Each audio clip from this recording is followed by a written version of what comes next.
오늘 말씀 중에 보라 날이 이르리니라고 말씀을 합니다. 이 날이 이르른다라고 할 때에 이르는 날에는 두 가지 종류의 날이 있겠죠. 크게 첫째 하나는 심판의 날이 있겠죠.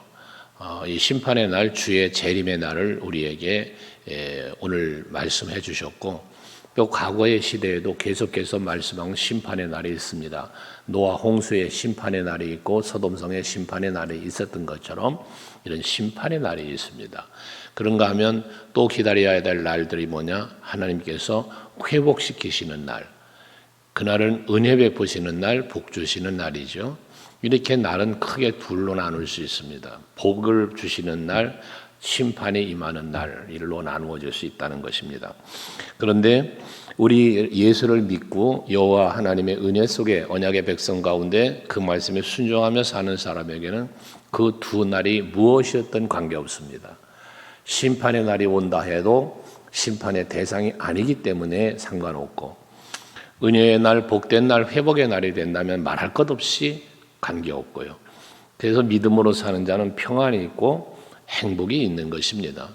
오늘 사는 여러분, 오늘 아침에도 나와 예배하는 여러분들은 바로 어떤 날이 이르르든 상관없는 믿음 안에 사는 성도에게 오늘도 하루를 평안하게 주의 은혜 안에 살 수 있기를 바랍니다. 근데 오늘 본문에서 말씀하는 날이 이르리라고 하는 이 말씀은 회복의 날을 의미합니다. 이스라엘 역사를 크게 나누어 회복의 날을 보면 구약의 시대에 두 가지 회복을 볼 수 있는데, 하나는 출애굽입니다. 그래서 모든 구약의 성경에 보면 출애굽에 대한 기록을 많이 합니다. 그리고 하나님에 대한 그 언약의 하나님, 또한 그 언약을 성취하시는 하나님으로 말씀할 때 대부분이 출애굽을 얘기합니다. 그래서 너희가 애굽에서 종노릇 하고 있을 때 하나님께서 언약을 기억하시고 너희들을 이끌어내서 약속한 가나안 땅에 이르게 해주셨다라고 하는 이 출애굽 사건을 많이 다룬다고 말이거든요.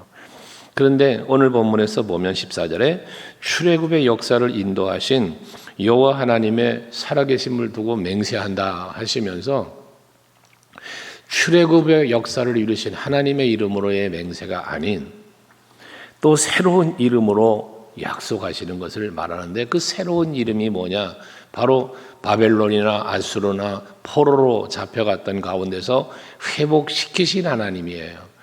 그러니까 아브라함과의 언약에서 이루어졌던 그런 출애굽의 역사만 이루신 하나님이 아니라 이제는 새 일을 이루시는, 새 역사를 이루시는 하나님을 말씀하고 있다는 것입니다.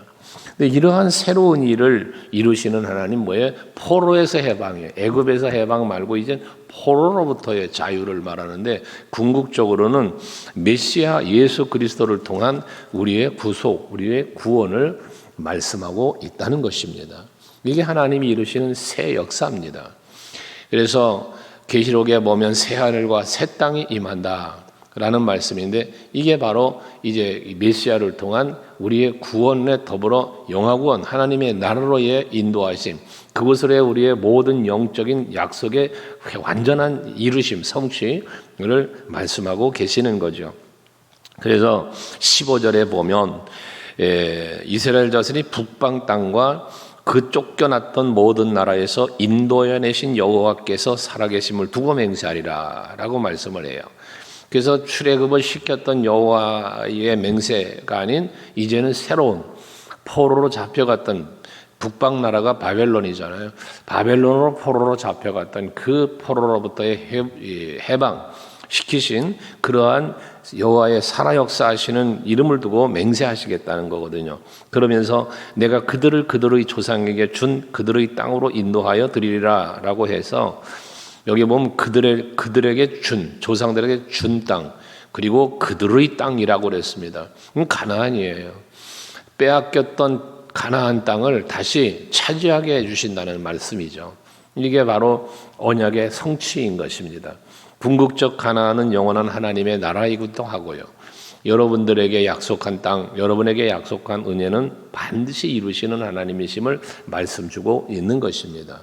그래서 늘 언약과 성취에 대해서는 아브라함의 언약을 늘 말씀을 많이 드렸지만, 하나님께서 아브라함에게 하신 그 약속의 성취를 위하여 창세기 15장에 보면 내 후손이 이방에 객이 되어 400년간이나 종노릇 하게 될 거고 그 후에 내가 그들을 징벌하면 징치할지니라는 말을 하는데 그러면 다시 큰 재물을 이끌고 나오게 될 것이다라는 좀 생뚱맞은 것 같은 언약을 하나님이 이 아브라함에게 말씀하시잖아요. 후손의 번성을 약속하시는 중에 말입니다. 근데 그 약속을 성취하시기 위해서 하신 일이 뭐예요? 하나님께서는 요셉을 형제들에게 미움받게 했고 애굽으로 노예로 팔려가게 하시는 일을 하셨고요. 그 애굽의 종노릇의 시작입니다, 이게. 그리고 그 후에 흉년과 풍년 들어서 요셉은 물론 애굽의 국무총리가 되기까지 역사하셨고 그리고 야곱과 그 아들들이 애굽으로 내려가야만 하는 이런 상황을 연출하시면서 언약을 이루어 가심을 보지 않습니까?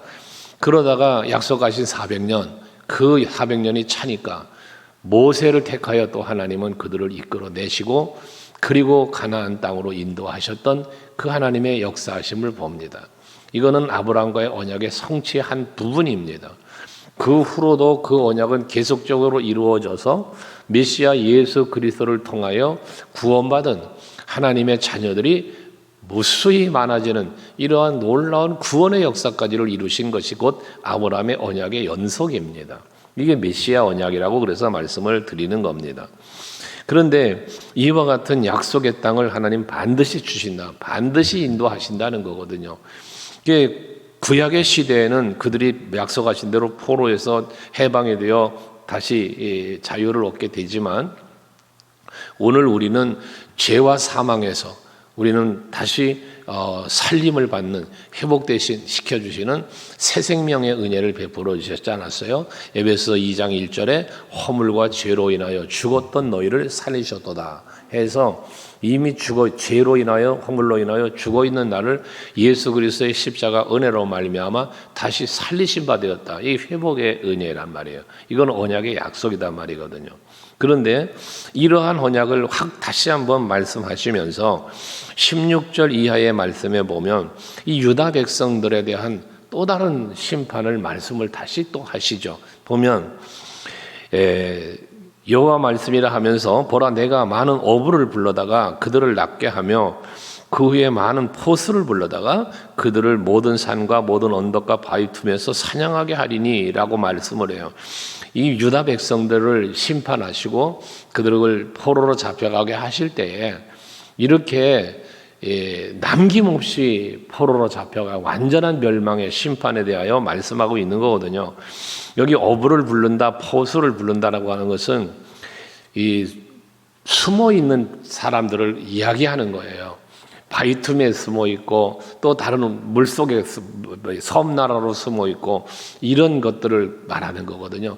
그들을 전부 다 뭐 한다는 겁니까? 낱낱이 찾아내서 그래서 어부가 낚시로 이 생선을 잡는 것처럼 포수가 바위 틈에 숨어 있는 짐승들을 사냥하는 것처럼 그렇게 낱낱이 찾아서 저들을 심판하신다는 거예요. 이 말은 조금 다른 말로 말하면 하나님의 심판 앞에 숨을 수 없다는 거예요.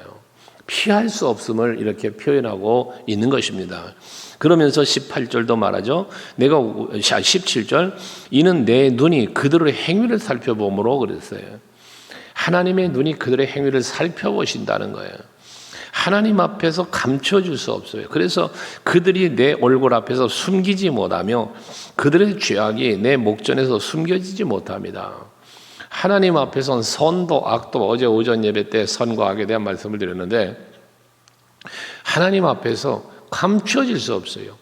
여러분이 선을 행하는 것도 하나님 앞에 하나님이 다 보고 계시고 악을 행하는 것도 하나님이 다 보고 계시는 거예요. 하나님 앞에 숨을 것도 감춰질 것도 없다라는 것입니다.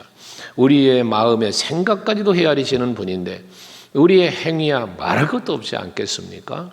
그래서 늘 말씀드리는 것, 하나님 앞에서 우리는 살아야 한다라는 것입니다. 이 코람데오의 신앙이라는 말들을 하는데 여러분 오늘도 하나님 앞에서 살아보세요. 두 가지 현상이 일어난다고 늘 말했죠. 하나님 앞에서 사는 건 임마누엘의 신앙이에요. 동행하는 신앙이에요. 그 하나님이 나와 함께 계시면 두 가지의 현상, 첫째는 두렵질 않다, 담대하다 말이에요. 어떤 문제를 만나도 어떤 상황 앞에서 두렵지를 않아요.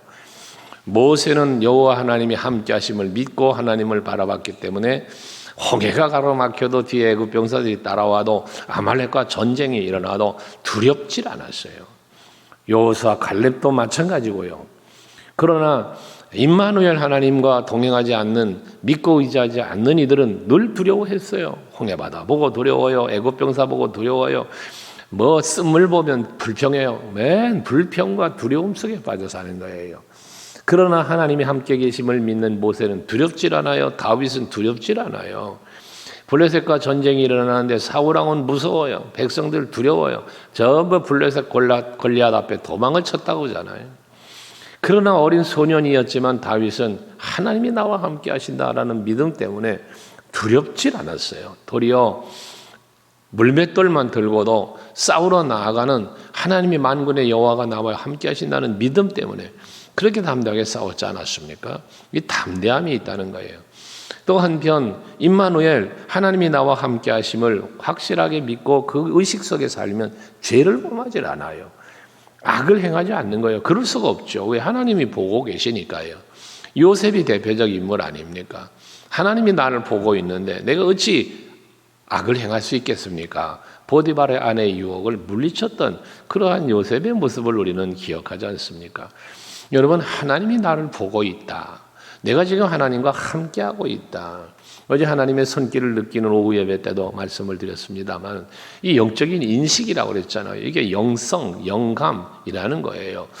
뜨겁게 주여를 부르짖고 방언을 하고 성령의 역사하심이 나타나는 것이 영성, 그것이 영감이라고만 말할 수 없어요. 영성과 영감이라는 것은 하나님을 내가 인식하는 거예요. 하나님을 내가 느끼는 거예요. 그 의식 속에서 하나님을 바라보고 믿고 의지하는 이게 영성, 영감이라는 것이거든요. 영적인 감각이요. 오늘도 여러분들이 영적인 감각을 깨워서 그러한 민감한 영성을 가지고 하루를 살 수 있다면 그것이 여러분에게 반드시 복이 될 겁니다. 이렇게 하나님의 눈앞에 감춰지지 않고 숨겨지지 않는다는 것인데 그 18절에 뭐라 합니까? 내가 우선 그들의 악과 죄를 배나 갚을 것은 그랬어요. 왜 이들에게 배나 갚는다고 할까요? 여기서 배를 갚는다고 하는 것은 돌이키지 않는 저들의 죄 때문에 그러는 거예요. 여러분, 하나님의 하나님의 그 심판이 회개하면 즉시 용서해 주시지만 회개하지 않으면, 돌이키지 않으면 계속해서 이게 배가 될 수밖에 없잖아요. 돌이키라고 한번 경고해요. 말 안 들어요? 또다시 경고해요. 말 안 들어요? 그 다음 치시는 거예요. 치시는데도 말 안 들어요? 더 치시는 거예요. 배가 될 수밖에 없는 거예요.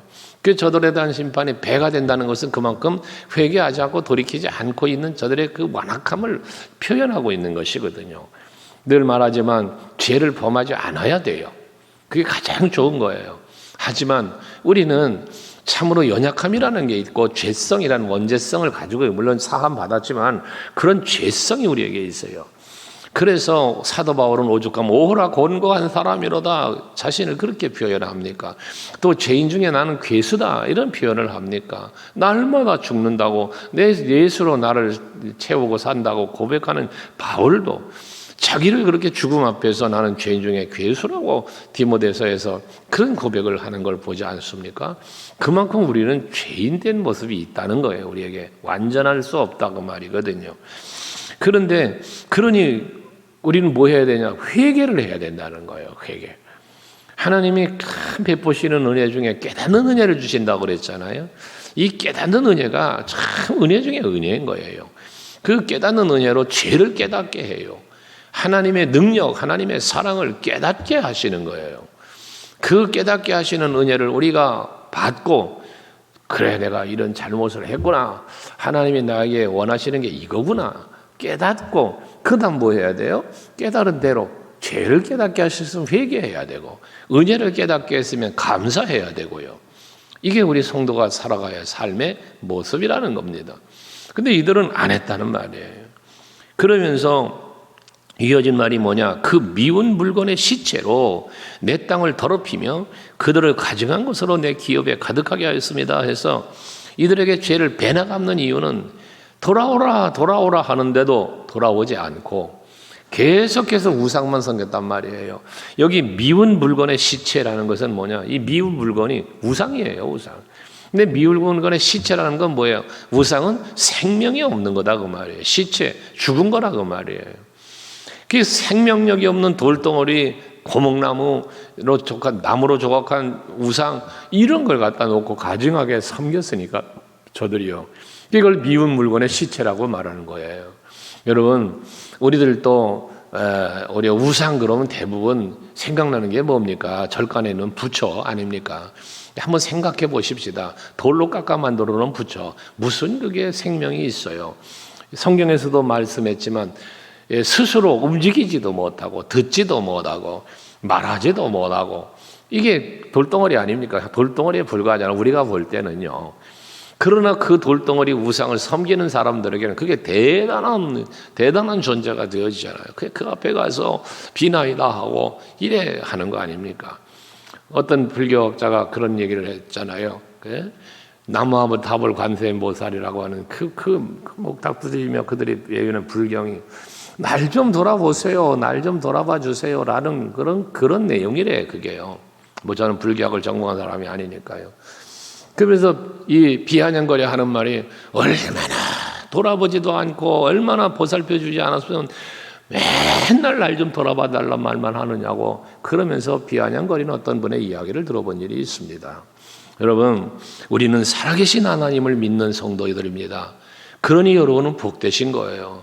하나님은 여러분의 기도를 들으십니다. 앞에서 말씀한 대로 여러분의 삶을 지켜보고 계십니다. 그리고 합당한 은혜를 베푸시는데 기도하니 응답 주시고 여러분들을 사망의 음침한 골짜기까지 동행하시면서 보호하고 지켜주시고 말입니다. 이게 하나님이 베푸시는 은혜 아닙니까? 그래서 예레미야는 하나님의 이런 무서운 심판을 말씀하시는 데 있어 19절에 20절에 기도하잖아요. 나의 여호와 나의 힘 나의 요새 환난 날에 피난처여. 여호와 하나님을 이렇게 부른 거예요. 나의 힘이라고 나의 요새시라고 환난 날에 피난처가 되시는 여호와라고. 이 예레미야가 부른 이 여호와의 이름이 다윗이 수없이 고백했던 이름들이고 오늘 여러분들이 구할 수 있는 이름이고 의지할 수 있는 믿고 의지할 수 있는 이름입니다. 그러니 여러분들에게 힘을 주실 거요. 요새는 여러분들을 안전히 지켜주는 피할 바위 틈이 될 거 아닙니까? 앞에는 바위 틈에 숨어 있는 것도 포수를 보내서 다 잡아낸다고 그랬는데 여호와께 피하는 사람, 여호와를 나의 요새로 삼는 사람은 보호해 주시는 거잖아요. 환난 날의 피난처.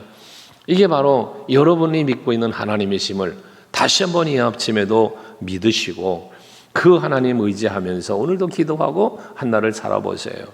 그러면 그런 하나님이 말이요. 민족들이 땅끝에서 주께 이르러 말하기를. 여기 민족들은 이방 나라를 말하는 거예요.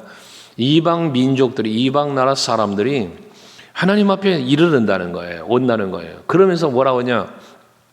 우리 조상들의 계승한 바는 허망하고 거짓되고 무익한 것뿐이라. 이방 나라 사람들이 그들의 조상들이 섬겼던 우상에 대해서 무익하고 허무한 것이라고 말하면서 저들이 여호와께로 돌아온다는 거예요. 그러면서 그들의 말에 사람이 어찌 신이 아닌 것을 자기 신으로 삼겠나이까 하리이다. 이건 뭐 이방인의 구원을 말씀하고 있는 거거든요. 그러니 이방인이었던 헬라인이나 유대인이나 누구든지 간에 중요한 건 뭐냐? 여호와 하나님을 믿고 예수를 나의 구주로 믿고 주께로 나오는 자들은 모두 다 구원받고 그 은혜 안에 살게 되어짐을 말씀하는 거예요. 사도 바울은 이방인의 사도로 자기를 자칭하면서 그들의 구원을 향하여 복음을 들고 나가 외쳤던 것 중에 하나가 이런 의미입니다. 오늘날 우리들도 마찬가지 구원은 나만 받은 게 아니에요. 여러분들의 이웃들에게, 여러분들의 가족들에게, 이 친구들에게 계속 복음을 전해야 할 이유는 그들이 그 복음을 듣고 허망한 것, 무익한 것을 따르다가 이제 새 생명 주시는 여호와께로 돌아오는 놀라운 역사가 일어날 수 있는 거거든요. 그래서 우린 전도도 하는 거예요.